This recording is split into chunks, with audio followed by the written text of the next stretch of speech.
இப்போ நீங்க சொல்லியிருக்கீங்க தமிழ்நாட்டில் பாஜக ஆட்சியை வச்சா இது போன்ற குற்ற சம்பவங்கள் போதைப் பொருட்களை தடுக்கலாங்க. சேகர் பாபு சவால் விட்டுருக்கிறாரு.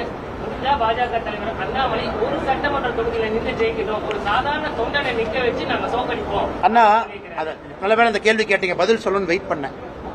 அண்ணா ஒரு கம்பெனியில பாத்தீங்கன்னா 2 கிளாஸ் ஆஃப் ஷேர் இருக்கு. கிளாஸ் ஏ ஷேர், கிளாஸ் பி ஷேர். எங்களை பொறுத்தவரை ஒரே தொண்டன் தான். நாங்கெல்லாம் மோடியும் தொண்டன் தான், அண்ணாமலையும் தொண்டன் தான், KP ராமலிங்கமும் தொண்டன் தான். திமுக மட்டும்தான் சாதாரண தொண்டன், போஸ்ட் ஒட்டுற தொண்டன், கும்பிடு போடுற தொண்டன், அறிவாலயத்துக்கு வெளியே கை கட்டுற தொண்டை, உதயநிதிக்கு கூஜா தூக்குற தொண்டை, இன்ப நிதி வாழ்கன்னு சொல்ற தொண்டை. அதுக்கப்புறம் சேகர் பாபு போன்றவர்கள் முதலமைச்சர் போகும்போது பள்ளி மாறி ஒட்டிக்கிட்டு தொத்திக்கிட்டு போற தொண்டை. அதற்கப்புறம் இன்னும் தலைவர்கள் முதலமைச்சர் காருக்கு பின்னாடி 10 பேரு அரணை மாதிரி ஒட்டிக்கிட்டு போற தொண்டை.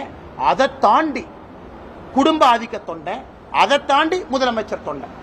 அவங்ககிட்ட கிட்டத்தட்ட 15 வெரைட்டி தொண்டை இருக்கு. 15 வெரைட்டில ஏதோ ஒரு தொண்டனை கூட்டிகிட்டு வா பாத்துக்கலாம். எங்ககிட்ட ஒரே ஒரு தொண்டன் தான். பாரதிய ஜனதா கட்சியில எல்லோரும் சாதாரண தொண்டர்கள் தான். மோடி வந்தாருன்னா பள்ளி மாதிரி நாங்க யாரும் ஒட்டிட்டு போக மாட்டோம். மோடி வந்தாலும் அமித்ஷாஜி வந்தாலும் கௌரவமாக ஒரு சீட்டு கொடுத்து சரிக்கு சமமாக ஒரு தொண்டனை அழைத்து செல்லக்கூடிய கட்சி பாரதிய ஜனதா கட்சி. ஆனால் இந்த 15 கேட்டகரி, ஆனா அந்த 15 கேட்டகரி தொண்டை பள்ளி தொண்டன்ல இருந்து, கும்பிடு போடுற தொண்டன்ல இருந்து, கூஜா தொண்டன்ல இருந்து ஏதாச்சும் ஒரு தொண்டன் அண்ணன் சேகர் பாபு கொண்டு வரட்டும். மதம் மாறியவர் சேகர் பாபு.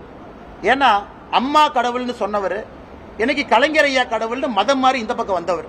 அதனால அவரு எனக்கு அட்வைஸ் கொடுத்து என்னுடைய வாழ்க்கையில திருந்தும் அளவுக்கு நான் இன்னும் தரம் தாழவில்லை என்பது என்னுடைய தாழ்மையான கருத்துங்க.